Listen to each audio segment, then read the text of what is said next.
কলেজে যাই। এখানে কে কামড় দিয়েছে? এটার কথা বল না। কে কামড়েছে? কালকে ঘুমিয়েছি, ঘুমতে ঘুরতে সেখানে। হ্যাঁ, ঘুমের মধ্যে যে কামড়ে চলে গেল। এটা কামড় না, পিম্পল হয়েছে। নারী ভালো হয়েছে। পেম হয়েছে? হ্যাঁ, পেম হয়েছে, ঠিকই বলেছো। পেম, আচ্ছা,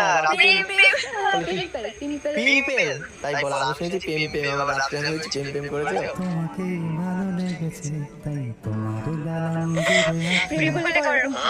ওরকম ওর থেকে বিষাক্ত হয়। এখানে দাগা হয়ে যায়। মনে হচ্ছে কিছু জানেই না, বাচ্চা কুকু। এমা সিরিয়াসলি এরকম হয় নাকি রিলেশন করলে? এত ছেলেদের কথা মনে রাখলে আমার কথা মনে থাকে? আরে ধরবো না, একে আমি তো সেরকম বললাম, ইমাজিন করো।